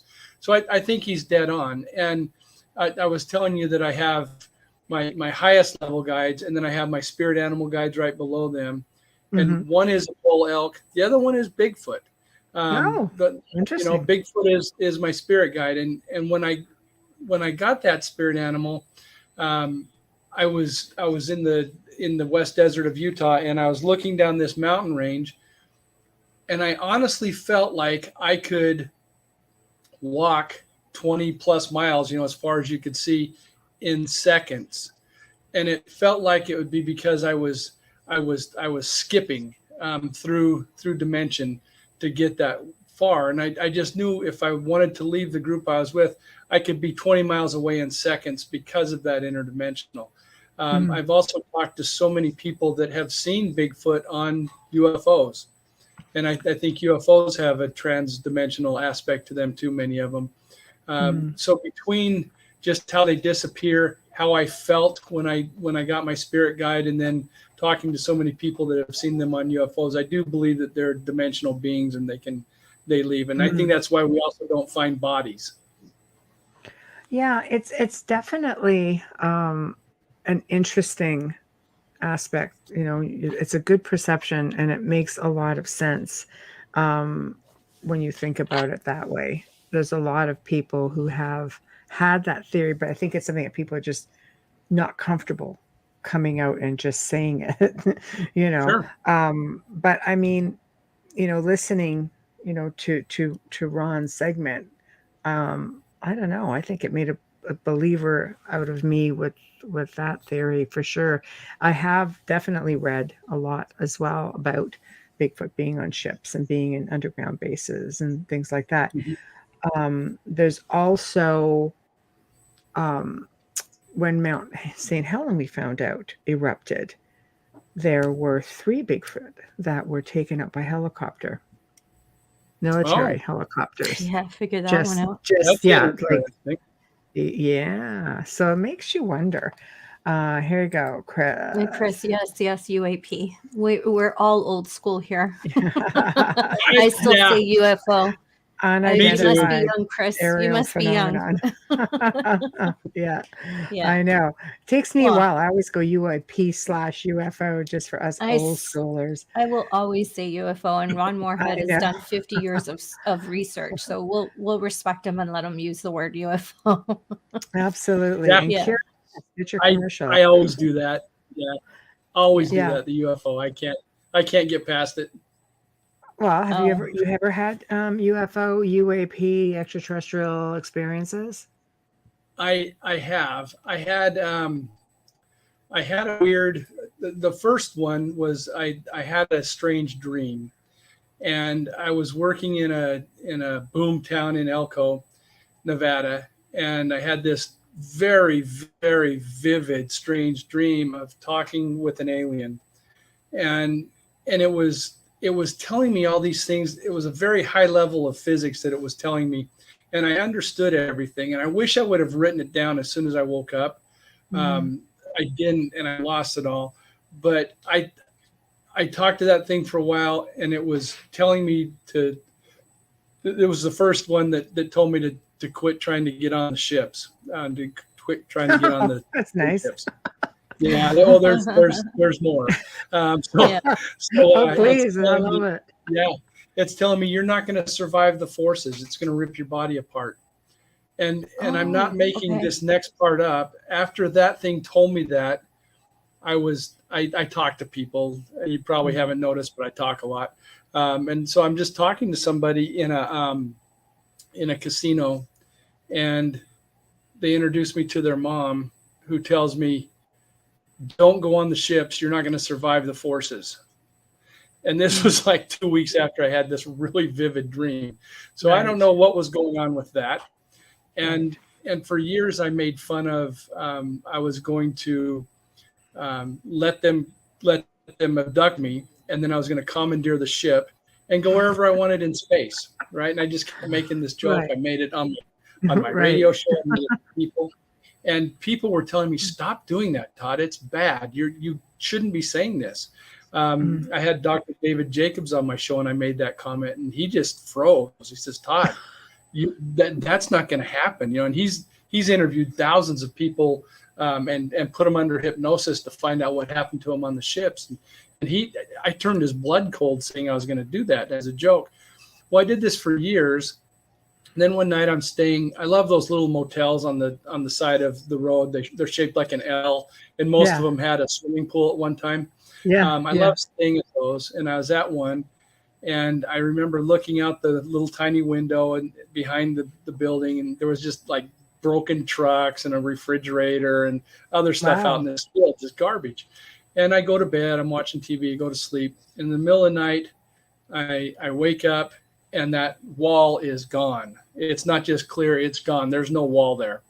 And these things are walking into the room, and there's multiple sized gray aliens. There's short ones, medium, tall. There was insect looking ones. This thing that looked like a tumbleweed.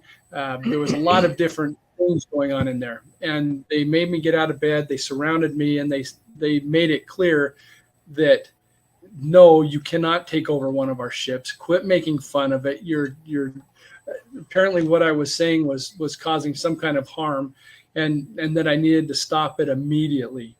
Wow. And they also told me to make sure that you remember you're going to be sick for 3 days. And I was violently ill for 3 days. It was the worst flu I ever had, and it almost Wow. felt like I maybe had like plutonium poisoning or something. It was just Wow. awful. And then the other time I was on a paranormal investigation in the West Desert of Utah, and we see this very strange light coming at us from across the valley. 4 paranormal investigators, 3 of them with digital video cameras, Mm. and nobody turned a camera towards it. All we did was stand there and swear. And it goes over our head and went to the mountain and disappeared. And so it was at night, so I didn't get a good look at what it was, but it was certainly not a helicopter because it was close enough. We didn't hear a thing. It was not an airplane. It was going too slow. It was going way too fast for a balloon. It was something different. Whether it was a new thing that that we're developing on Earth, or whether it Mhm. was a spaceship. I don't know, but it was definitely a UFO or a UAP. UAP, yeah. And um, 56 is young, Chris. yeah, exactly. Yeah, I'm Younger just than saying me. it's for people who've been in the field for a long time, not me, because this is all new to me. right. I still use UFO, but for people who've been in the field for a long time, you kind of get stuck on the Yeah, I think you do. terminology. You know, I we always could even felt like MUFON. We'd have to it, change that up somehow. We'd put the UAP yeah, in there but instead. you know Like we what? take the UFO and Sometimes I Milwaukee. feel like they put this UAP out there to take yeah, the stigma off of what they created over the years. it could But be. That's actually a Maybe. really good point. thank You you. know, Mhm. yeah, Thank you. Yeah, I absolutely. think so. Sometimes that other side of the brain works. Kicks in every now and then. It does. It But, does. but you say Even when it's something Thursday. interesting when you say spaceship. There's a lot of people that are of the mind that they're already here, that many of them actually have been here for however many hundreds of thousands of years, maybe more, maybe less. They go into the mountains, they're underground, they're under the water, and some of them, you see them travel to the stars and return. It could just be that they're coming through, portals, vortices, vortexes, things like that. What's your thought on that? I think that there's all the above. That triangle-headed thing, I think he's from someplace else and Okay. came here. Okay. I think there are many that live here, like you said, and whether it's underwater or if there's a access to the center of the earth, there's a hollow earth theory that they're coming There out of is. that. There is. And there's Yeah. a lot of underground things. So Mhm. there's a lot of possibilities, transdimensional, where they Mhm. just go from one place to another. Yeah. I think all of those things are taking place, and that we even have some reverse engineered stuff. Oh, yeah, that absolutely, we using. do. Yeah, I completely Yeah, so agree I think with you. there's a lot going on. Yeah, I completely agree with you. Especially if you're dealing with beings that are already here, it really wouldn't be hard to get a hold of something. You just look at even some of the theories around Skinwalker Ranch, where they figured that there was something underground, Mhm. and nobody could get near the place for the longest time. Now it's a little bit different with the new Yeah. owner, because he's really putting it out there and he's inviting people to come and to check it out. But it wasn't always like that. So there's definitely, there's some secrets out there for sure. But I don't know. It's interesting. But I was curious as to your thoughts, because you will come across in remote viewing and in the work that you do, you will come across extraterrestrial beings. It's just a whole other type of energy. That's all. When you go in as energy, you see everything as energy. It's so much easier. And something interesting about that, there's been many times where I've thought, you know what, I need to make contact. I need to make contact with aliens and see what this is all about. Mhm. And I tell myself, I'm going to do that today. I'm going to go into the quantum room and make contact with those aliens. Mhm. But by the time I do it, I forget. And I don't know if I actually forget or if I've been told to forget. But I just wanted to do something real quick too. Is I sent somebody over to our break room to grab. Bravo! Yay! And what is that in your hands, Todd? We want a commercial. I didn't realize that you were sponsored by Folgers, or I would have had this We earlier. are. Look at that. Todd We Wilcox, the Slipstream if you- Shaman, Yes, has. I love Folgers. it. Yes, if you checked my blood, swear. it's probably 30% Folgers. I love think it. mine's closer to 70 or 80, but yeah. I love it. It might be. Yeah, Thank it you might for be. that. Thank you so We'll much. wait for a commercial from you. Yeah. So, Yeah, no, when you it's did that, I awesome. thought, I wish I'd have known. So, but I had never somebody too bring late. it to me, so that worked.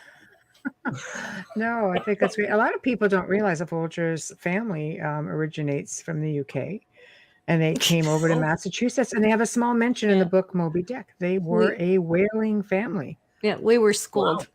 We were schooled We were because we had schooled guests by come on people and in the quiz us on our UK. own sponsor. We failed miserably. So the next show, I'm like, heck with this, man. I am Oh, and going to she put all this. booked them really fast, let me tell you. Let me tell you what, man, Folger's history galore. So, but it's a fascinating history. I'll have to dig up It that really, information and share really it up is. again. Can you I imagine know. the land of tea produced Folgers coffee, Yeah, shocking. right? Chris Phoenix is giving us a comment here, and Yeah. it's a really good one. And I The agree with him. human, yeah, so do I. The human eye only sees a small spectrum of light. There are beings all around us that we can't see because they exist outside of the light spectrum that we cannot see. Food for thought. Yeah, 100%. I think Chris is right. Yeah, absolutely. I think you're 100%. absolutely correct.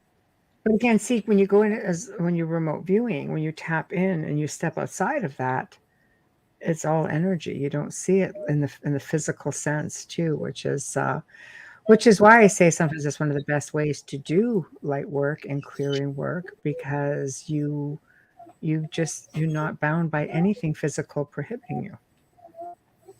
Yeah. Right. Yeah, So, and that would be some really fun experiments to just see what's out there when you remote view, when you do the quantum work like I do, or anybody that's doing this style of work, just setting that intent. What's out here? What can I see? Who can I meet?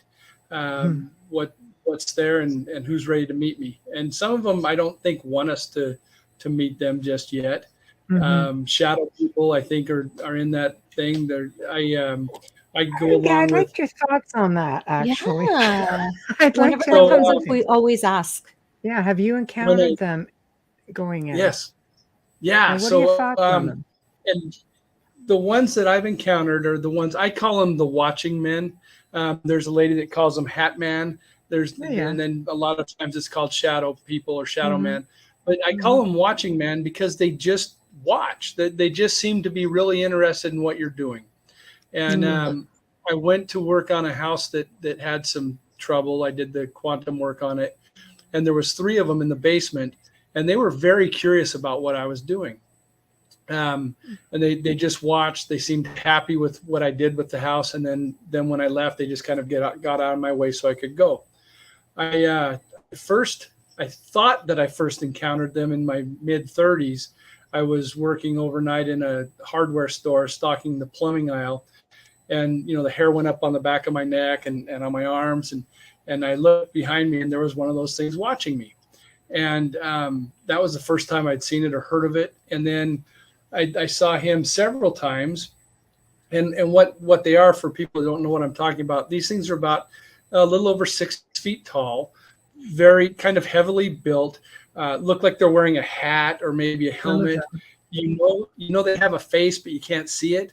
They're wearing a long jacket, long duster. You don't want to see the eyes. Sometimes you don't. Yeah. And here's an interesting thing. I've talked to hundreds of people. Only 3 have seen these things with eyes, and all 3 of them saw yellow eyes. All 3 of them were retired police officers, and we're talking alphas. These guys are not scared by anything, and these things with the glowing eyes terrified them. Yeah, of course, because they can't touch it or shoot it. Yeah. Exactly. But nothing else in the world ever scared them, but these things terrified them. So, but they're the only ones that I've ever run into that have seen those. Yeah, Chris's shadow people are hilarious. They are sneaky, lol. They're sneaky, and they sadly they frighten children the most. But there's a lot of different thoughts and opinions on them. We had a guest who believed that they were time travelers. Well, there's a big theory that they're time travelers. But how do we find the ones that are mimicking themselves as shadows and they're really demonic? They do. They mimic things. They create a lot of heaviness in the space. Yeah. They shadow people literally. They just follow them around and just cause all kinds of angst. But we've had other guests that come out and say, no, some of them are just benign. It's like, what? I've not yet seen a benign one. I have yet to meet one that's benign. Yeah. I call the Hatter the Mad Hatter because I find them with the most power and strength for me. But that's a visual I receive. It's not necessarily Okay. what is out there. It's the way I perceive it and the energy that I read off the one that I see that way. It's Mhm. not Yeah. necessarily, I never say it's what it is. It's the way I perceive Yeah. it.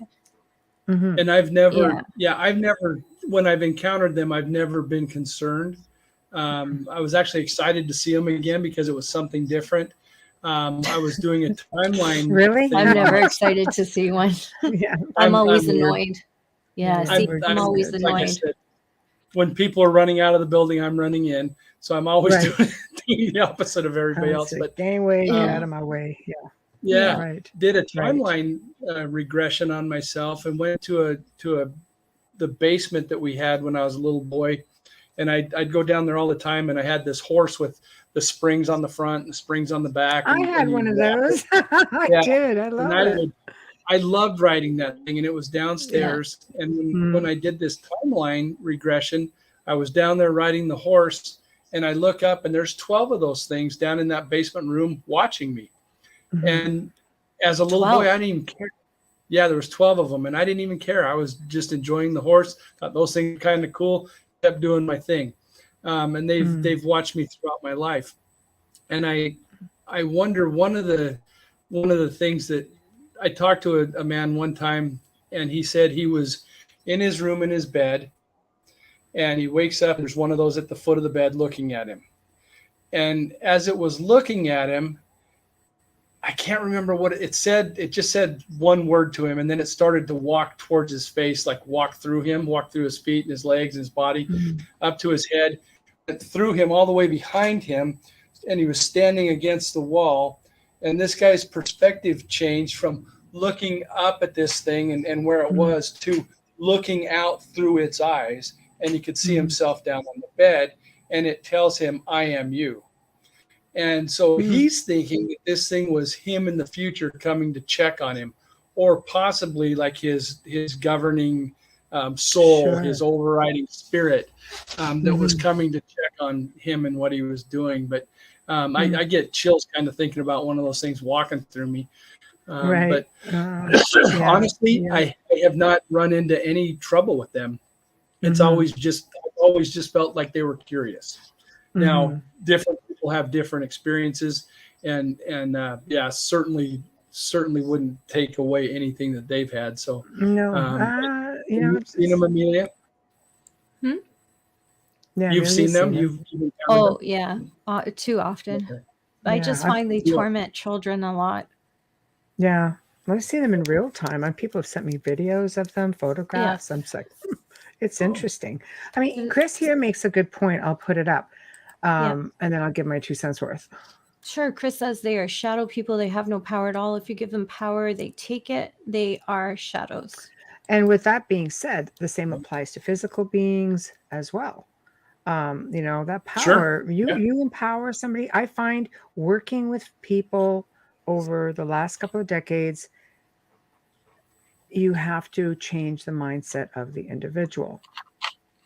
If you can, make them, educate them so they're not in victim mode, as I say, and they're in warrior mode, then it's amazing how many people can bring themselves out of certain negative situations with these beings, any being really. I mean, I've seen it countless times, and I do believe that we are a lot more powerful than we give ourselves credit to, which comes back to your book and your work, and we just segue right back into that.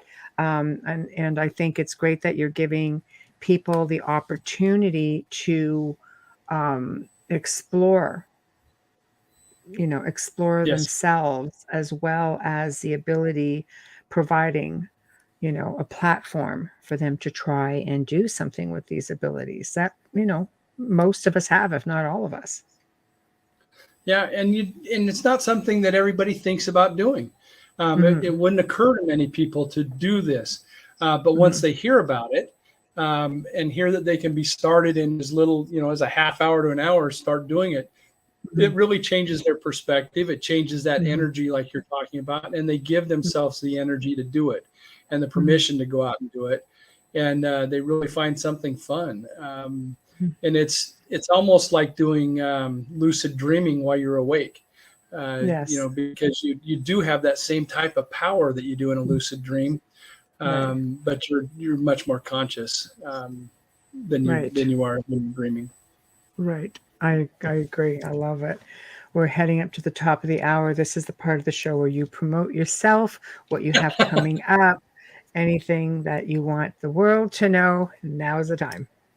Okay. Well, like we've talked about, the book's Slipstream Shaman, using quantum healing for individuals, communities, the planet, and beyond. There'll be a new book, and then sometime in the next month, and it'll be Slipstream Shaman 2. And I don't have the subtitle exactly nailed down, but it'll say something about trauma liberation, trauma release. And it's all about letting things go. And one of the things that I'll tell you is I had a hernia operation where I died, and this was in high school. I was dead for a few minutes, and they brought me back. And that scar was a horrible scar for years, for decades, and it hurt. And, it's right on your belt line. It's always being touched. I did the trauma release on it, and within a week, the red started to come out of it. Within a month, the swelling was gone. Within a year, I can't find it. So once the trauma was let go, my body was able to heal. And it's also looking at how can we help first responders, military, doctors, people that work in retail, that put up with a lot of things that are around a lot of traumatic events. Retail not so many traumatic events, but there's so many things that we hold on to, and this will help you release it. That's the next book. But if you go to slipstreamshaman.com, you can order the book through Amazon there, or go to Amazon and search slipstreamshaman.com or Slipstream Shaman. And I would also encourage people to, if they want a healing, it's free. Send me an email. I'll do it for you. With millions of people listening, I could get a year behind. I don't know. But I promise you, anybody that sends me an email, I will do the healing. And if you want to follow me on Instagram, I would highly encourage it. You'll know all the new things we're doing, everything I'm working on. You'll be the first to know with the Instagram. Quick question. And that's all the self-promotion I have.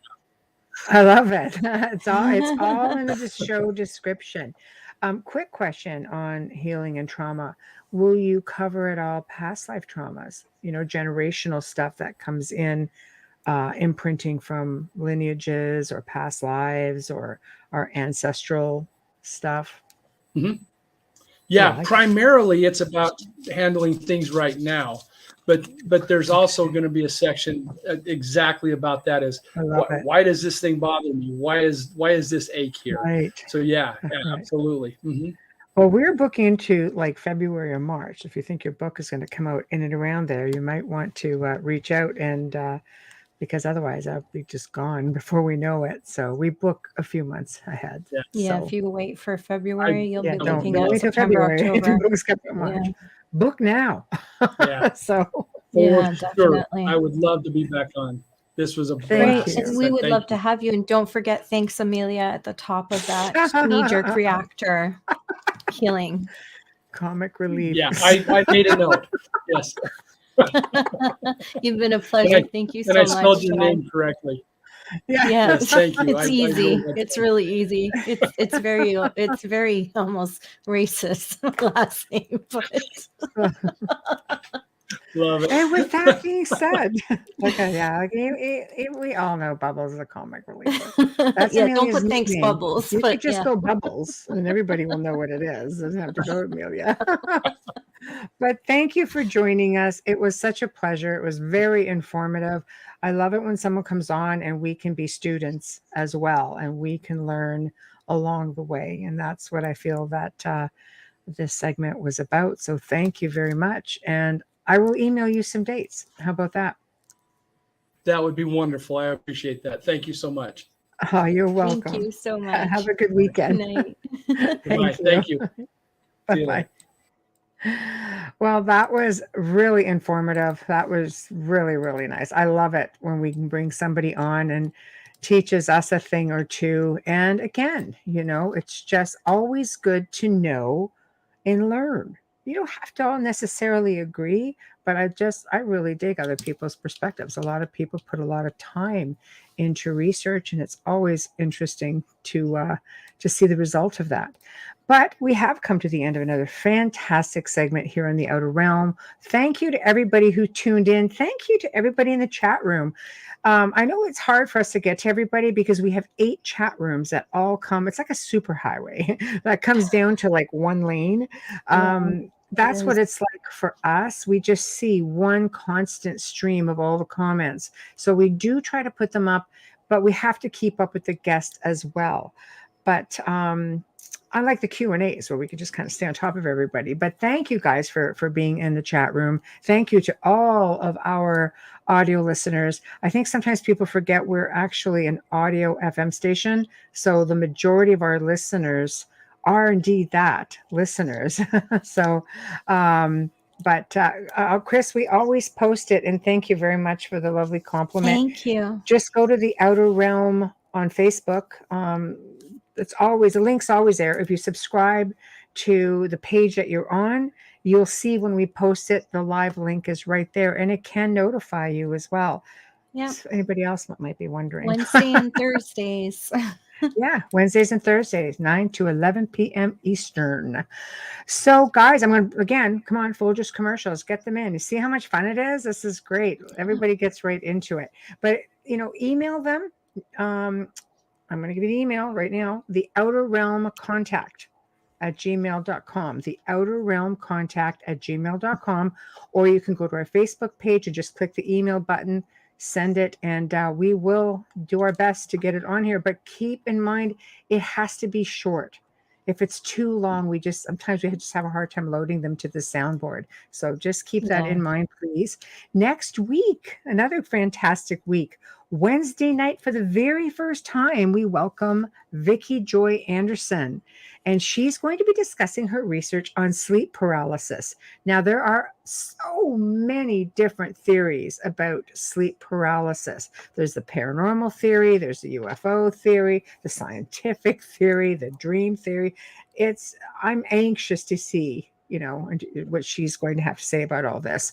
Thursday nights will be really laid back because we are bringing back for the first time this year our, who we consider to be a very dear friend and our producer, owner of the station, Joe Montaldo.